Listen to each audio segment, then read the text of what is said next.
Hello everyone, we are welcoming you all in finance foundation.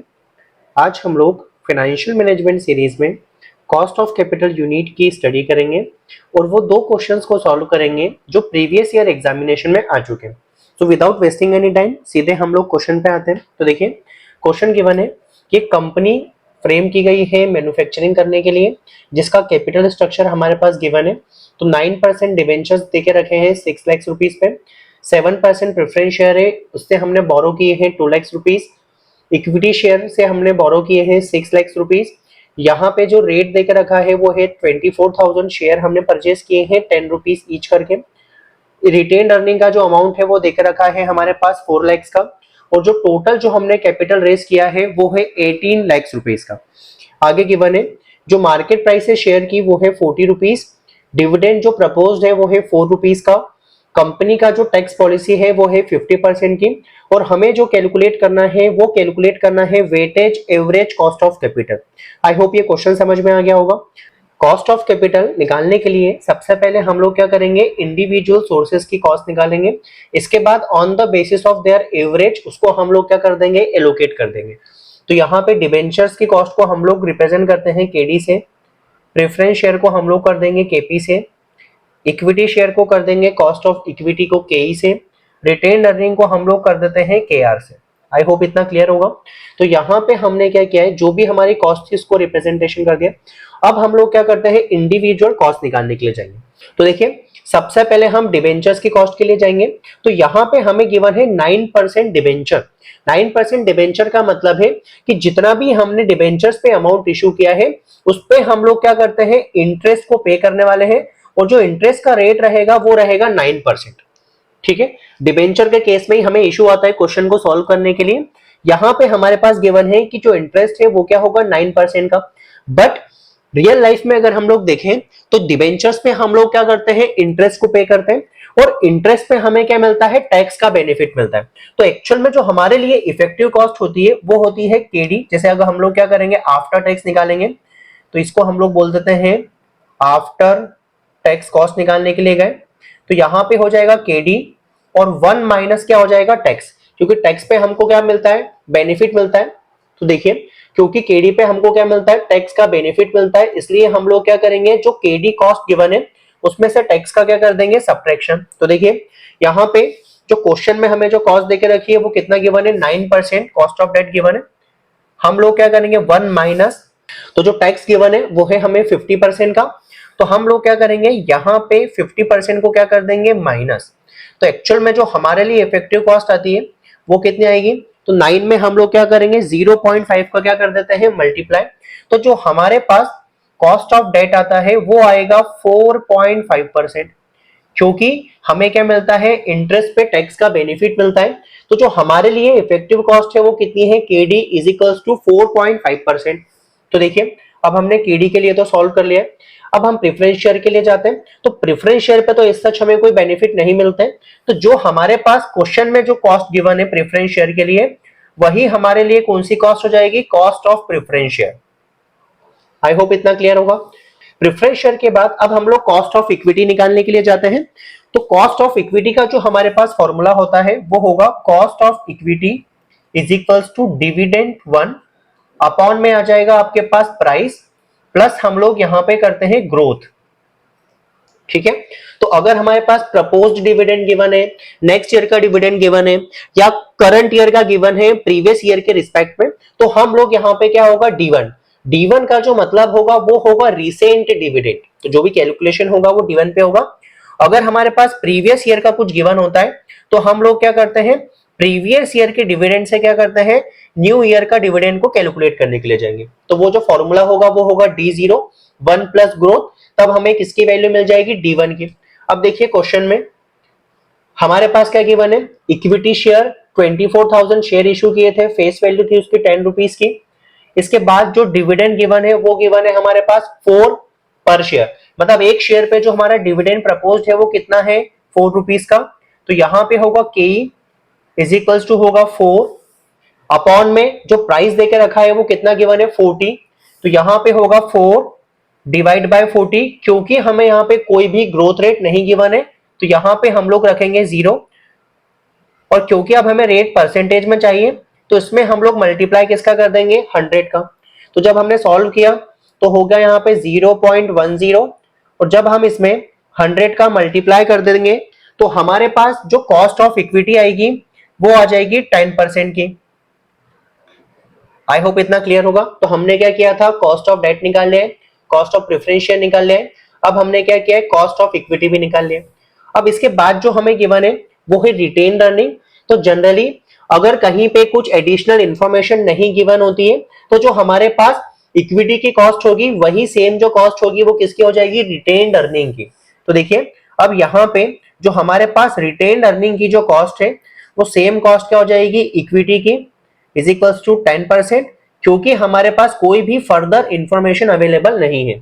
I hope इतना clear होगा। तो अब हमने क्या किया है, जितने भी हमारे पास सोर्सेस थे सबकी क्या कर ली है, कॉस्ट निकाल ली है। अब हम लोग क्या करते हैं, एक टेबल फ्रेम करेंगे जिसकी हेल्प से हम लोग क्या करेंगे, weightage average cost of capital निकालने के लिए जाएंगे। तो अब देखिए, अब मैं वो टेबल बना लेता हूं। तो देखिए इस तरह से हम लोग क्या करेंगे, एक टेबल प्रिपेयर कर लेंगे जिसमें जो पहला वाला कॉलम होगा वो होगा हमारे पास सोर्सेस का, दूसरा वाला हो जाएगा अमाउंट का, थर्ड वाला है वो रिस्पेक्टिव कॉस्ट के लिए, फोर्थ वाला होगा वेटेज का, और फिफ्थ वाला क्या हो जाएगा हमारे पास, वेटेड कॉस्ट का। ठीक है, अब इसके लिए हम लोग क्या करेंगे, डिफरेंट सोर्सेस जहां जहां से हमने अमाउंट को रेस किया है वो आ जाएंगे। तो देखिए सबसे पहला जो सोर्स था वो हमारे पास था डिबेंचर। तो यहां पे हम लोग लिखेंगे डिबेंचर।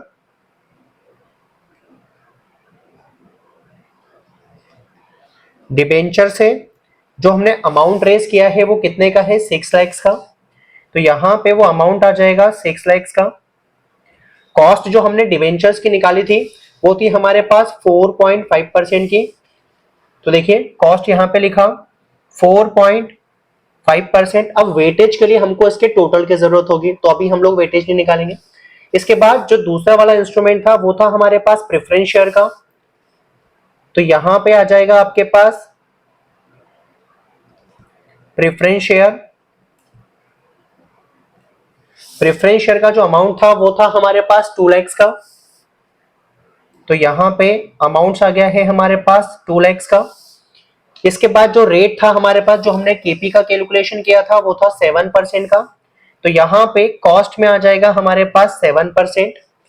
इसके बाद प्रेफरेंस शेयर के बाद जो अमाउंट था हमारे पास वो था इक्विटी शेयर का। तो यहां पे आ जाएगा इक्विटी शेयर।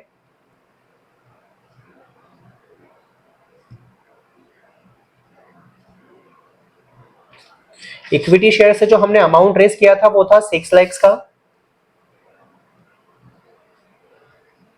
जो रेट गिवन है वो है हमारे पास 10%। तो यहां पे हो जाएगा आपके पास 10%। इक्विटी शेयर के बाद जो लास्ट सोर्स था वो था हमारे पास रिटेन्ड अर्निंग। तो यहां पे होगा रिटेन्ड अर्निंग, और रिटेन्ड अर्निंग से जो हमने अमाउंट रेस किया था वो था 4 लाख का। तो यहां पे आगा 4 लाख।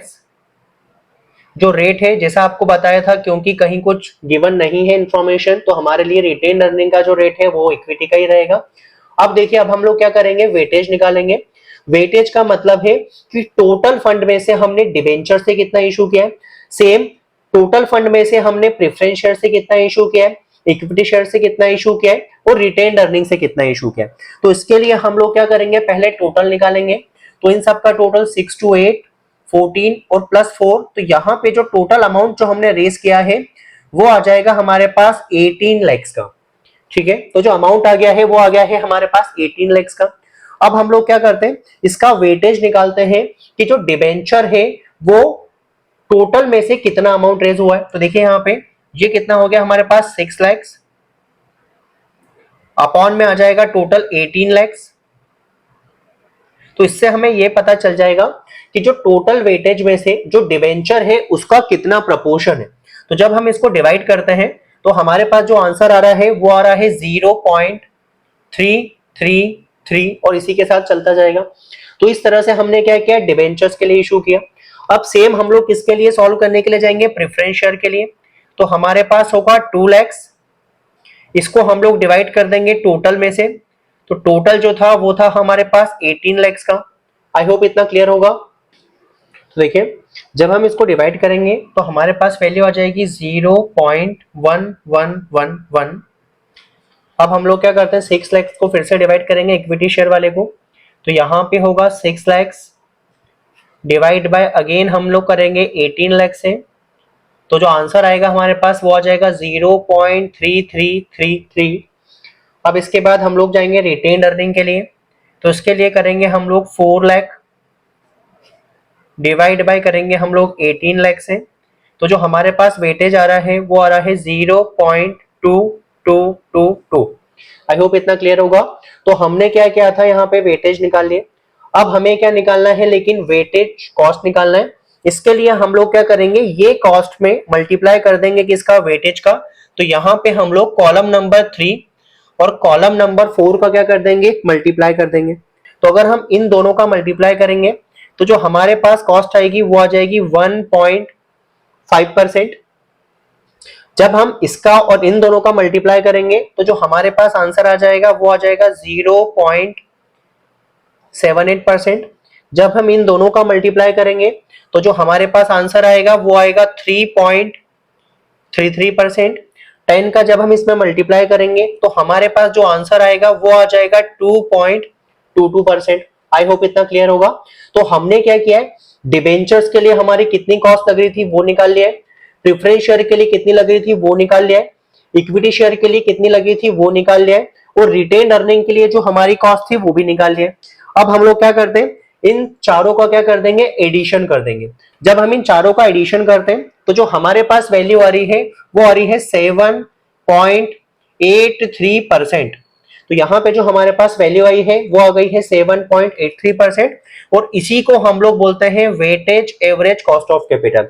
तो इसमें हमने क्या किया है, जिस सोर्स से हमने जितना अमाउंट रेस किया था उस पे हमने उतनी ही क्या लगाई है, कॉस्ट लगाई है, इसलिए इसको हम लोग बोलते हैं weightage average cost of capital. I hope आपको वीडियो समझ में आया होगा। अगर वीडियो अच्छा लगा है तो लाइक करें, शेयर करें, चैनल को सब्सक्राइब करें, जिससे आपके पास फर्दर वीडियोस का नोटिफिकेशन आ जाए। Thank you so much for watching.